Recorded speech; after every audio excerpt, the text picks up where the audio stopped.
Bonjour à tous. Alors aujourd'hui ce que je vous propose de vous présenter, ce n'est pas un kit que j'ai fait dernièrement et dont le résultat me satisfait, ou en tout cas je suis plutôt fier de vous le présenter. Non, ce que je vous propose aujourd'hui c'est un voyage dans le temps, et donc là je vais vous présenter non pas un mais 3 kits que j'ai fait dans ma prime jeunesse. Et vous allez voir que avant d'arriver au résultat que je vous présente actuellement, et dont la plus vieille maquette remonte à 6 ou 7 ans, et c'était pas terrible.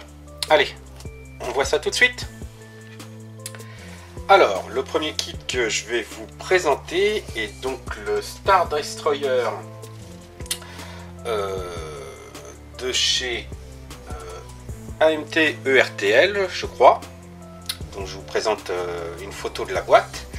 Donc c'est un kit qui date de 1995 et j'ai dû le faire à peu près à cette période là. Je crois que je l'avais commandé par correspondance à ce moment là. Si ma mémoire est bonne, je crois que c'était au Lucasfilm Magazine. Alors, la particularité de ce kit, c'est que c'est l'édition qui est donc éclairée par fibre optique. De mémoire, il y avait eu 2 vaisseaux qui étaient sortis avec ces capacités, enfin cette possibilité-là. Le premier, donc c'était le Star Destroyer que vous avez là, et l'autre c'était l'Enterprise D, je crois. Donc le kit était livré avec de la fibre optique, des ampoules à incandescence, une petite perceuse avec un forêt hyper fragile qui a cassé quasiment tout de suite, et donc un système d'alimentation pour éclairer donc l'ensemble du système. Le kit par lui-même, c'est le moulage de la maquette d'origine, qui doit dater de fin des années 70, début des années 80. Alors cette maquette, je l'ai faite dans ce que j'appelle ma deuxième période de maquette. J'ai eu 3 grosses périodes où j'ai fait des maquettes. La première, 1989, 1990, 91, quelque chose comme ça. Ensuite, j'ai repris vers les années milieu des années 90. Donc celle-ci et l'autre que je vous présenterai juste après. Quoique, c'est un peu compliqué. Je ne sais plus trop dans quelle heure je les ai fait. Et donc là, j'ai repris il y a quelques années. Alors, ce kit, donc comme je vous disais, est éclairé par fibre optique. Alors le système d'éclairage était alimenté par un boîtier pile, comme vous voyez là. Alors attendez, je vais arrêter de faire tourner. Voilà, ce qui va me permettre un peu de bouger. Donc voilà, donc c'était alimenté par un boîtier dans lequel on mettait des piles. Hop, hop, voilà. Donc le problème, c'est que je viens de me rendre compte que j'avais plus les piles qui étaient dans le boîtier ne fonctionnent plus depuis bien des années. Si j'arrive à remettre de la main sur un lot de piles, je vous présenterai le modèle éclairé. Sinon, croyez-moi sur parole, c'est pas vraiment une réussite. Alors c'est pas une réussite.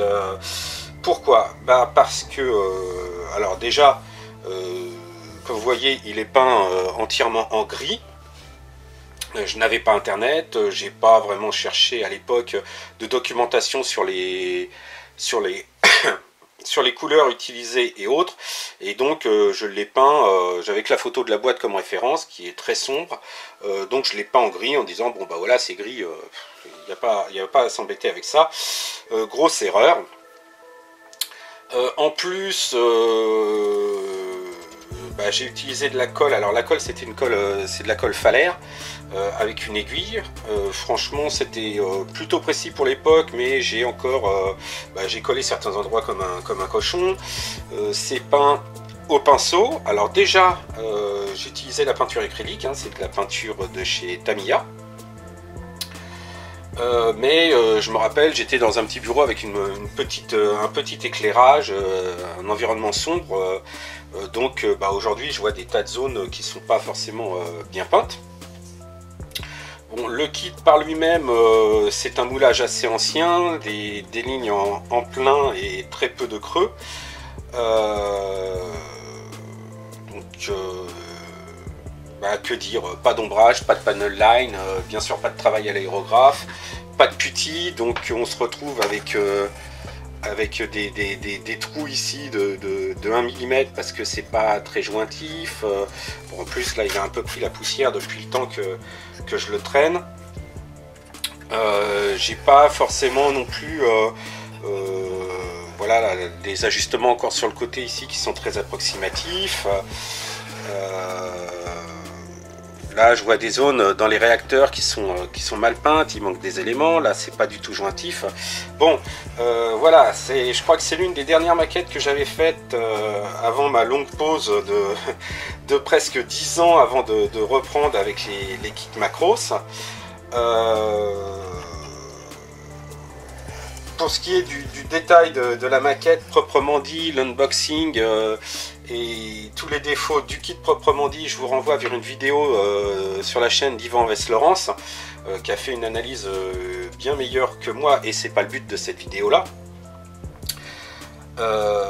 Mais voilà, une maquette montée, je dirais pas à la va-vite, mais bon, voilà, c'est pas terrible quoi.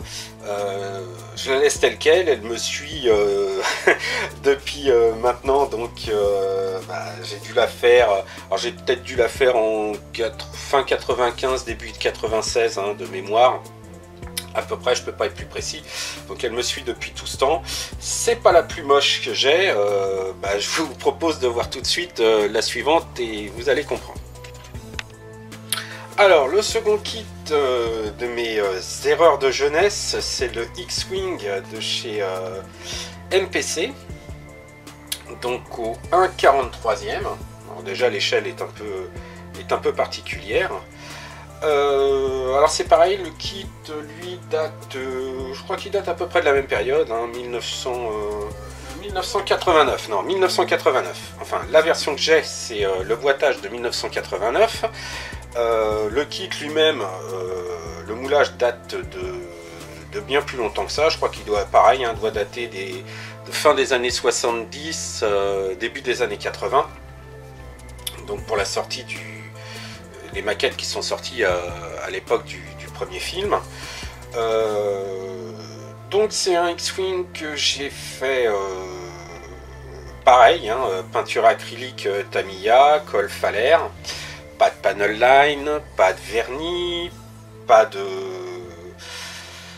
comment dire... pas de pré-ombrage, rien de tout ça, la pose des décalcos. Il a également été stocké et m'a suivi au cours de mes différentes habitations, donc il a subi de nombreux déménagements et de nombreux dégâts. Il a été maintes fois recollé. Il manque même des pièces, puisque là il manque le petit bout normalement qui va à l'arrière du canon. Il manque un panneau également sur l'une des ailes. Et il est plus tout à fait droit, voilà. C'est un kit que j'ai dû faire à peu près à la même période que peut-être quelques mois après ou avant, quelques mois avant le Star Destroyer. J'avais trouvé ce kit dans une boutique de maquettes où je m'étais procuré déjà un kit quelques années avant que je vais vous présenter juste après. Alors que dire de ce kit? Et bah, qu'à l'époque j'avais été très fier, je me souviens, hein, j'avais été très fier de réussir à détailler le R2D2. Alors je pense que, alors si j'y vais délicatement, je vais peut-être pouvoir le sortir de son logement. Alors sachant qu'il n'a pas bougé depuis plus de 20 ans. Donc là je le sors de son logement alors qu'il n'a pas bougé de là depuis plus de 20 ans. Et donc voilà, j'étais très fier à l'époque d'avoir réussi à détailler R2D2 au pinceau. Beaucoup moins fier aujourd'hui. Quand je vois le résultat, je me souvenais pas. Oui, bon, d'accord. Hein, bon, bah, on va dire que j'étais fier à l'époque. Hein, à l'époque. Aujourd'hui, ouais, bon, passons. Mais cette vidéo n'est pas là pour montrer les trucs, mes réussites, mais plutôt mes ratés. Donc voilà, je me souviens qu'à l'époque, j'avais été plutôt content de ce détaillage du R2D2. Ça me fait bien rire aujourd'hui. En revanche, le pilote, bon, un ratage complet, j'ai pas détaillé le cockpit, bien entendu. Pas de brossage à sec, rien du tout. Peinture Tamiya, hein, comme je vous l'ai dit. Les décalcos ont jauni, il a été maintes fois réparé, le support a été renforcé à l'arrache avec des touillettes. Les canons ont été recollés, tous les canons hein, ont été recollés avec différentes colles au fur et à mesure. D'ailleurs, j'en ai même recollé un, celui-ci, tiens, pas plus tard que celui-ci. Non, celui-ci. J'ai recollé celui-ci pas plus tard que cette semaine. En fait, l'ensemble canon et tige s'est désolidarisé de la maquette qui est en haut d'une bibliothèque et je l'ai retrouvé en rentrant un soir par terre cassé. Donc je l'ai recollé juste avant de faire cette vidéo, enfin juste avant, il y a quelques jours. D'ailleurs, c'est en voyant cette pièce par terre que je me suis dit tiens, je vais faire une vidéo sur mes maquettes honteuses, on va dire. Et sinon, bah, toujours le même défaut, on voit des coulures de colle, on voit que je n'ai pas été très précis sur la peinture. Je vois des zones où c'est même pas peint, enfin, la honte quoi, franchement la honte. Mais bah, je suis quand même attaché à ce kit parce qu'il a une histoire, c'est une période de ma vie qui a été un petit peu particulière, le milieu des années 90. Mais non, cette maquette là je l'ai fait un peu plus tôt, de mémoire je l'ai fait un peu plus tôt, hein, je vous dis des bêtises. Le Star Destroyer, ok, milieu des années 90, celle-là j'ai dû la faire un petit peu plus tôt. Ouais, j'ai dû faire, oui, première moitié des années 90, ça c'est sûr. Donc voilà pour ce X-Wing de chez MPC, ou un 43e Red 5, donc bah, qui est sur un moulage vintage et auquel on va pas dire que j'ai vraiment rendu justice, mais il y a pire, je vous ai gardé ça pour la fin. À tout de suite. Alors, je vous avais dit qu'il y avait pire. Et bah voilà. Voilà, donc ça c'est le Faucon Millennium de chez MPC. Donc emboîtage Retour du Jedi qui date de 1989. Donc 1989, c'est la période où j'ai commencé à faire de la maquette. Alors mes premières maquettes, elles n'existent plus, mais je me souviens très bien, c'était ma toute première maquette. Alors j'ai fait quelques petits kits, je me souviens de voiliers, enfin de voiliers, des bateaux en plastique. Je crois que c'est LR qui faisait ça. C'était des petits bateaux, ils étaient grands comme ça. Il y avait, je me souviens avoir fait la Santa Maria de Christophe Colomb et puis le Royal Louis. Donc c'était des petites maquettes qui coûtaient 10 francs. Voilà, bon, il y avait peut-être une dizaine de pièces, grand maximum, dans ces kits. Et puis après, passionné, enfin à l'époque, passionné d'aviation, je m'étais abonné à une revue qui s'appelait Avion et Pilote. Donc qui a été publiée entre 1989 et 1991, je crois. Donc c'était des fascicules toutes les semaines, et dans les premiers fascicules, il y avait les deux premiers fascicules, il y avait une maquette au 1,72. La première c'était le Rafale, après il y a eu le F-117, et donc j'ai commencé vraiment les maquettes avec ça. Par la suite, j'ai fait un F-14 en 1,72, alors je crois que c'était la marque Monogramme. Donc les maquettes étaient classées par niveau de difficulté. Le niveau 1 c'était limite du snap kit, hein, c'était quelque chose d'assez simple. Niveau 2 c'était la maquette, on va dire normale. Niveau 3 c'était la même maquette mais avec des pièces de photodécoupe. Et je me souviens bien donc que le F14 que j'avais fait avait donc des pièces de photodécoupe que bien sûr je n'ai pas utilisé à l'époque. Et après j'ai fait un F18 au 1,48e. Et malheureusement, ces maquettes-là, dans une chambre d'adolescence, ça ne survit pas forcément très longtemps. Disons que j'avais une mère qui très gentiment faisait le ménage dans ma chambre, mais qui faisait le ménage des fois de manière un peu radicale. Et mes maquettes commençaient généralement leur vie sur une étagère, puis finissaient accrochées au mur, parce qu'à force de tomber, les trains d'atterrissage étaient cassés et je n'arrivais pas à les réparer. Et à cette période-là, donc, j'ai trouvé dans une boutique de... Alors je pense que c'était de jeux de société, de mémoire, il y avait des jeux de société, des petites figurines de plomb du Seigneur des Anneaux, et quelques maquettes. Et donc j'ai trouvé cette maquette du Faucon Millenium. Je me souviens qu'à l'époque, j'avais cassé ma tirelire pour l'obtenir. Et bah, j'avais les défauts du jeune adolescent, c'est-à-dire pas beaucoup de patience, et en plus, bon, pour rien arranger, cette maquette a vécu de multiples déménagements et a vraiment beaucoup souffert. Elle a même décoré pendant un moment la chambre de mon fils, qui, comme son père, est passionné par Star Wars. Mais revenons donc au kit. Donc c'est le Faucon Millenium de 1989, en tout cas boitage de 1989. Mais pareil, je pense que ce ne sont que des reboîtages et le kit d'origine date des années fin 70, début des années 80. Donc, qu'est-ce que je peux dire sur ce kit? Parce que là, c'est vraiment le kit, le kit de la honte. Hein. Faut pas se leurrer, mais pourtant, j'y suis quand même attaché, pour les mêmes raisons que je vous ai données tout à l'heure. Bon, il a quand même vécu. Là, j'ai un train d'atterrissage cassé qu'il faut que je recolle, ainsi que le canon qui va sur le dessus. Alors, je vais pas revenir sur le kit proprement dit, c'est pas le sujet de cette vidéo, mais il y a des problèmes de proportion, il y a des problèmes d'exactitude sur certains détails.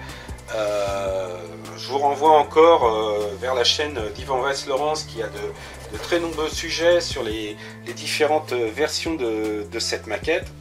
Il a une culture qui est beaucoup plus grande que la mienne sur l'historique de ces kits. Moi, je vais me contenter, voilà, d'énumérer toutes les erreurs que j'ai pu commettre en faisant ce kit.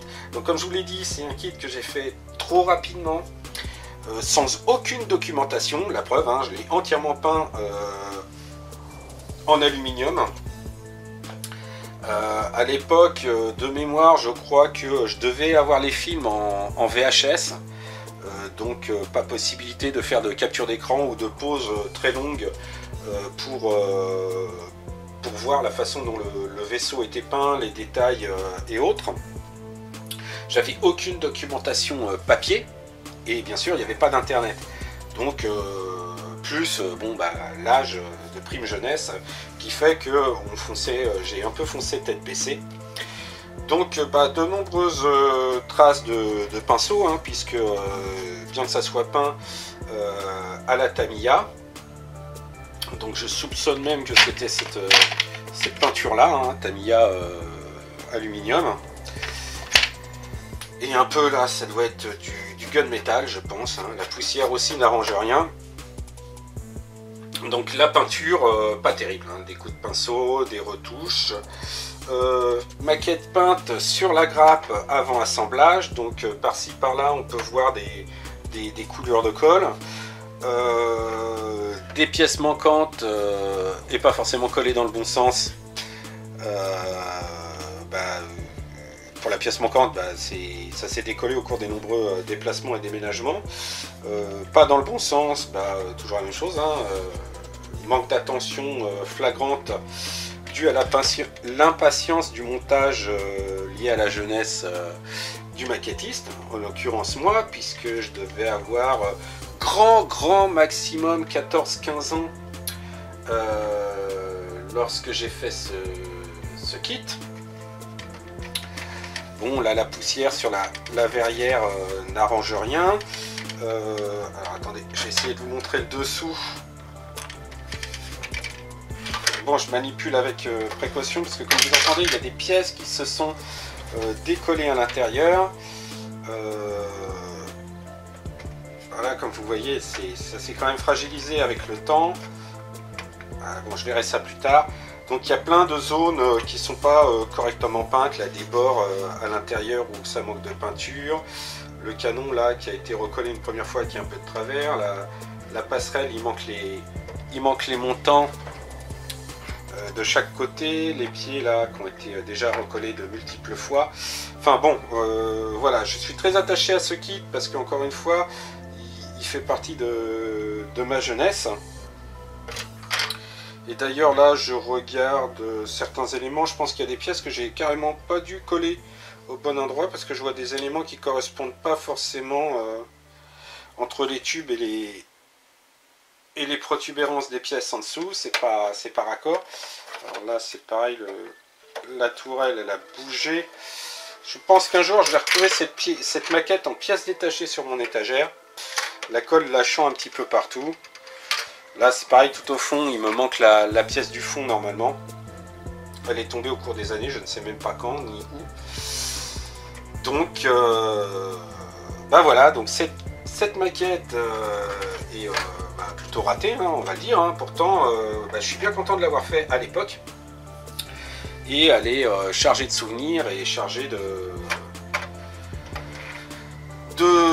d'histoire, hein, puisqu'elle me suit donc maintenant depuis pas loin de, enfin même plus de 25 ans. Donc voilà, donc tout ça pour dire que on ne devient pas maquettiste du jour au lendemain. Il y a des essais, il y a des ratages qui finissent pas forcément à la poubelle, vous voyez. Des ratages qui ont une histoire, des ratages qui nous montrent et qui nous rappellent que on ne fait que s'améliorer sans cesse. Je pourrais la reprendre cette maquette, franchement, bon, les problèmes de collage, d'ajustement et autres, ça serait un peu compliqué à rattraper, quoique avec un peu de putty et de la pâte et du papier de verre, je peux rattraper pas mal de choses. Après, à l'aérographe, ça permet de peindre dans des endroits qui sont difficiles d'accès aujourd'hui. Je pourrais très bien la rattraper, faire un jus pour les panneaux, parce que les détails sont quand même en creux sur cette maquette, ce qui était pas mal pour l'époque. Mais chaque coup que j'y pense, j'hésite, parce que, comme je l'ai dit, voilà, il y a un petit côté nostalgique, j'ai fait ça il y a longtemps, c'est comme ça, c'est moche, c'est pas, c'est pas réussi,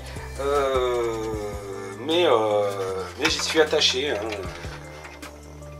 On a tous une histoire derrière une maquette, ou plutôt derrière chaque maquette, il y a forcément une histoire. Alors ça peut être le pourquoi on a fait cette maquette, les galères qu'on a rencontrées pendant, ou le contexte à l'époque où on a fait la maquette. Moi c'est plutôt ce dernier point. Mais voilà, je voulais vous montrer quand même que j'ai pas toujours réussi mes maquettes, hein. Je reçois encore régulièrement de temps en temps, alors ça fait plaisir à lire, hein, des messages, ouais, t'es vraiment super doué, c'est super ce que tu fais, c'est génial, j'aimerais en faire autant. Alors déjà, premièrement, moi personnellement je me considère pas comme un as de la maquette, bien au contraire. Il suffit que je regarde d'autres comme JR, Yvan, ou d'autres du club, enfin du forum Cybermecha, qui restent pour moi beaucoup plus doués et beaucoup plus expérimentés. Il y a ça aussi qui joue, beaucoup plus expérimentés que moi. Et même encore aujourd'hui, si je vous présente des photos des kits que j'ai fait quand j'ai repris la maquette il y a 5 ou 6 ans, dernièrement en tout cas, voilà, si je vous mets côte à côte les deux Battloid que j'ai fait, celui que j'ai fait il y a 3-4 ans et celui que j'ai fait cette année, on voit bien qu'il y a encore une progression sur le travail. Idem pour les fighters, là si je compare le VF1S que j'ai fait et le VF0S que j'ai fait, donc ils ont 2-3 ans d'écart sur la réalisation. J'ai évolué sur ma pratique de la maquette et c'est ça que je veux faire partager à travers de cette vidéo. Outre le fait que j'ai trouvé ça amusant de ressortir mes ratés et vous les faire partager, c'est que de toute manière il est normal de ne pas réussir du premier coup et que il ne faut pas baisser les bras et pas abandonner. Donc voilà, cette vidéo un peu particulière sur mes trésors honteux entre guillemets est terminée. Tiens, je vais lancer un défi hein, aux maquettistes chevronnés qui de temps en temps regardent mes vidéos. Je pense notamment à Yvan, je pense éventuellement à Gélios et à tous ces maquettistes qui m'ont inspiré et qui m'ont donné envie de partager ce que je fais et de continuer la maquette. Si vous avez vous aussi des ratés au fond de vos tiroirs de votre passé lointain, je vous lance au défi de faire une petite vidéo également si vous le souhaitez, je trouverais ça marrant. Si ça prend pas, bah tant pis, en tout cas moi je l'aurais fait. Et on verra ce que ça donne. Sur ce, je vous donne rendez-vous très bientôt pour vous présenter un kit, cette fois-ci, que j'aurais fait plus récemment et qui sera beaucoup plus réussi. Ciao!